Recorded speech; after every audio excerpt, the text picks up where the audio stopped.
complain about that. The chime. The end of your work. My work is never ending. My name is Ilara. In your tongue, you might call me a lavender, a laundress, a washerwoman. Here, in my own time, I am called something else. Filth, stench, piss woman. You see the ladies at the tournament, their veils white as new snow. You see the Lord in his hall, his linen tunic bright against the torchlight. You see clean. You don't see me. You don't see what clean truly costs. It doesn't cost coins, not really. It costs your skin. It costs your lungs. It costs your place among people. You want to know about laundry?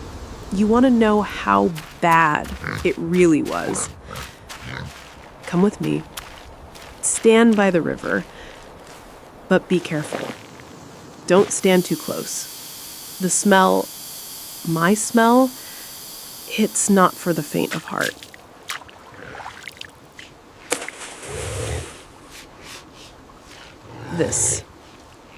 This is the enemy. It's not just laundry. It is a map of the week's sins. Look here.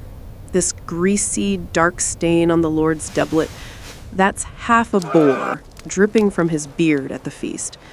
This dark, rust-colored patch on the knight's undershirt, that's not wine. That's from the brawl in the stable yard. And this pale, yellowed map on the bed linens, that is the sweat and the seed and well, even lords are only men. And the mud, my God, the mud. Mud from the street, mud from the hunt, mud from the privy. Our world is made of mud, and it all ends up here in my pile. Your machine has its powders, its sweet-smelling liquids, its pods of magic. I have this.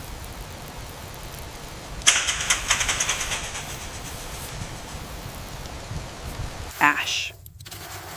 Not just any ash. Ash from the hearth, from the right kind of wood. Beech, fern. We burn it, we collect it, and we pray it's strong enough. This ash is the beginning of lye. Lye is potassium hydroxide. When water is filtered through hardwood ash, it creates a powerful alkaline solution. This caustic liquid is extremely effective at breaking down fats and oils, a process called saponification.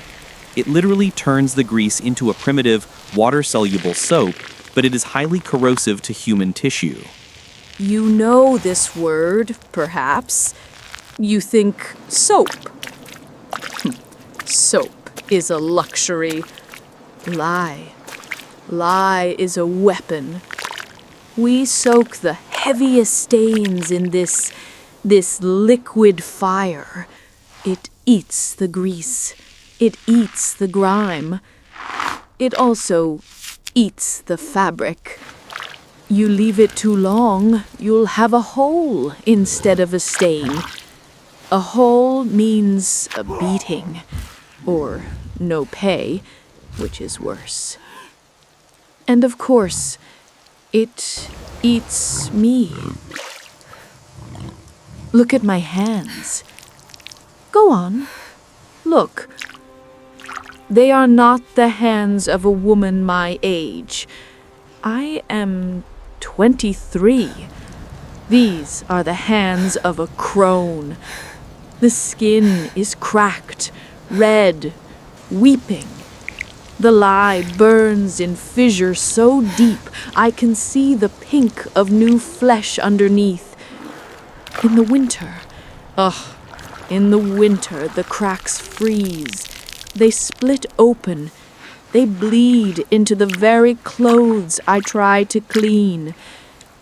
I am a sacrifice. My hands are the price for that night's clean shirt.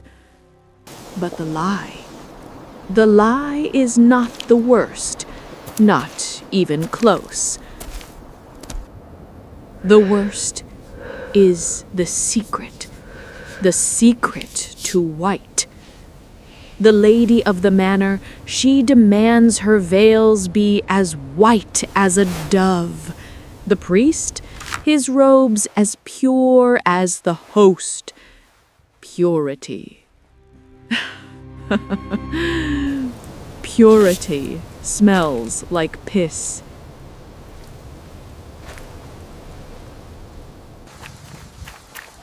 This is the bucking vat, and this is the town's collection. We save it, every household. The chamber pots are not just emptied into the gutter. Oh no, they are collected. We let it sit. We let it fester for weeks. This was chemical genius, not just filth. Urine contains urea. As it decomposes over weeks, bacteria convert this urea into ammonia. Ammonia, NH3, is a powerful, volatile alkaline compound. It acted as an incredibly effective bleaching agent and stain remover, cutting through the toughest grime and whitening yellowed linen far better than lye alone. This chamber lye was a vital industrial fluid. You see, fresh urine is just waste, but stale urine is magic. It's alchemy, the chamber lye, as they call it. This is the part of my job that earns me my name. This is the buckwash. The linens, already soaked in lye, are layered in this vat. Then the chamber lye is poured over them, gallons of it. The stench, it's not a smell, it's a thing. It's a wall. It hits you, it fills your lungs, it burns your eyes. And then I get in, barefoot. I have to tread the clothes, stomp them, push them, work the piss lye solution into every single fiber. I am knee-deep, sometimes waist-deep, in a caustic soup of lye and fermented human waste. It splashes, it gets on my arms, in my hair, on my face. Do you know what it's like to walk through the town square on your way to the river and have people literally cross the street to avoid you? They don't just step away. They hold their noses, they gag. Mothers pull their children close as if my very presence is a disease. Piss woman, they hiss. I am the village outcast. The leper rings his bell. I just smell. The irony, the beautiful, terrible irony, is that I am the source of their cleanliness. I am the filthy, untouchable creature who makes their civilized life possible. I walk past the church and I smell so strongly of urine and lye that the priest himself, the very man who demands pure robes, will turn his head in disgust. I am not a person to them. I am a walking, breathing tool. A necessary but repulsive thing. Ilara's story is one of thousands of untold histories. If you believe these are the stories that need to be told, and you want to support our journey into the hidden corners of the past, please take a moment to subscribe to our channel and ring the bell. It ensures we can keep bringing these voices back to life. And this is only the second step. Now the real work. The river. This pile, soaked in lye, in urine, and water. It weighed 30 pounds dry.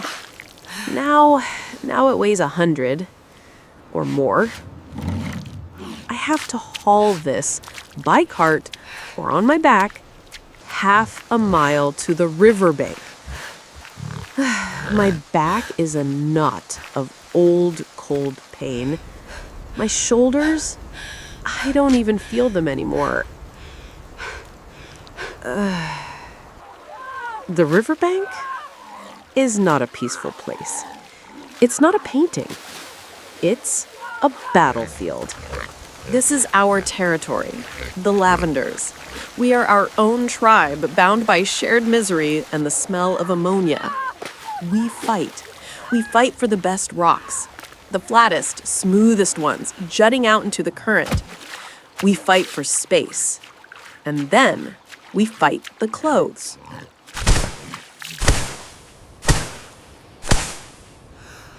This is the bat, a washing beetle, a heavy, flat paddle of wood. This is how we rinse. You can't just dip it. The lye, the urine, the filth, it's trapped deep in the fibers. You have to beat it out.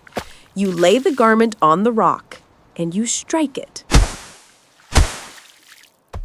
The lye, the piss, the Lord's grease, the night's blood. It's an act of violence. My arms, my back, my shoulders screaming for hours. I beat the cloth until my hands are numb and my ears are ringing. All the while, the river. The medieval river was a public utility and an open sewer. With no concept of germ theory, a single body of water was used for drinking, washing clothes, and disposing of industrial and human waste. Tanners, butchers, and dyers dumped toxic chemicals and offal upstream, while human latrines often emptied directly into the same current.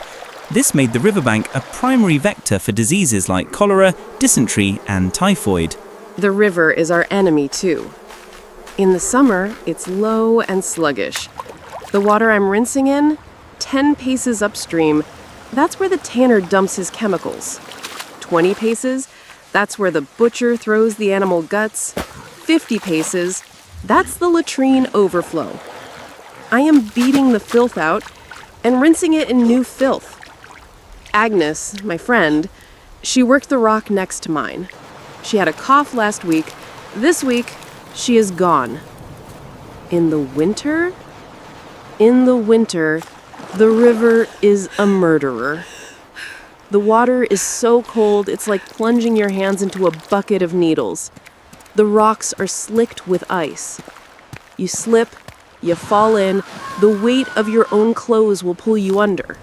You won't last 5 minutes. But worse is the ice on the clothes. You pull the linen from the water and it freezes instantly. It becomes a sharp, brittle, glass-like thing. It cuts you. And your hands, you lose all feeling. You go from burning pain to nothing. Just dead, white, wooden things. You try to wring the cloth, 2 of us, twisting with all our strength, our knuckles white, trying to get every last drop of precious, filthy water out. And now to dry. You picture a meadow, a sunny field, a gentle breeze. Sometimes, if we are lucky, but mostly we dry where we can. On bushes, on gorse. It snags the fabric. It tears it. Another mistake. Another beating. Insects lay their eggs in the damp folds. Birds do what they do. Or we dry inside, near the kitchen fire. And what does it smell like? Smoke. I spend 3 days. I ruin my hands with lye. I soak myself in urine. I freeze myself at the river. I break my back with the beetle, all to deliver a final garment that smells like a smoked herring. And theft. There is always theft. A clean tunic is valuable. There are men who watch us, who wait. You turn your back for a second, and a week's work is gone. And do you think the Lord believes you? You say it was stolen. He just sees a clumsy, stupid piss woman who lost his property. One last insult. The finish. You have your iron, a hot metal thing. I have a rock, a slick stone, a smooth piece of glass or polished granite. I rub it back and forth on the dry, stiff linen, trying to work a shine into it, trying to smooth the wrinkles. My shoulders, wrists, a dull, grinding ache that never, ever leaves. Or the great press, a giant wooden contraption. We fold the linens perfectly. We lay them between the wooden plates. And we turn the screw. The pressure, enormous. It presses the cloth flat. And it's done. I look at the pile. It's not white. Not your white. It's a dull, grayish yellow. But it's better. The stains are faded. The blood is gone. The grease is a ghost. And the smell. It smells of wood smoke, of lye, and, if you get very close, a faint, sharp, acrid tang. The ghost of the vat. But it is clean. It is clean enough for the Lord.